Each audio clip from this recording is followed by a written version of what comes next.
Эрхжил Есүх сурч зориулаад нэг гоё юм үзүүлнэ.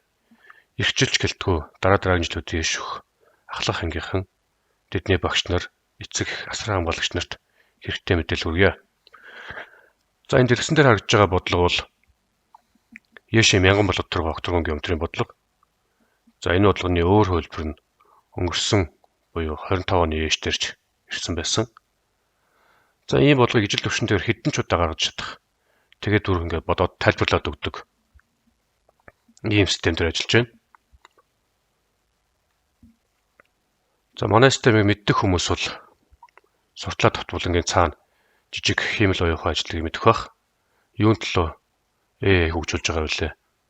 Мянган бодлогыг төсвөлгүй олгоод гаргаж чадах. Ийм системээр бид ажиллаж байна. Дахиад өөр бодлого авчихъя. Есүс мянган бодлогын энэ бодлого. За үүнтэй төстэй ийм бодлого гаргаж өгнө. Бас бодлогыг дэлгэрэнгүй хийчихнэ.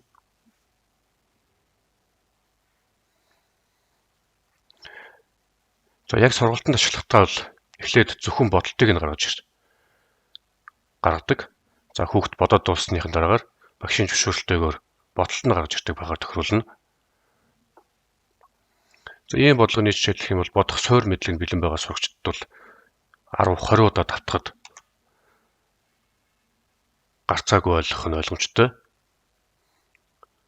Дахиад ийм бодлоготой тарахад алдахгүй бодлого нь ч баталгаатай л гэж бодож байна. За дахиад ийм бодлого авч үзье. Ингээл гараад ирнэ. Гэх мэтлэнгээр мянган бодлого дотор байгаа чухал олон дахин давтах шаардлагатай бодлогуудыг бодолтой гүйцэтгэж чадах ийм систем хөгжүүлж байгаа.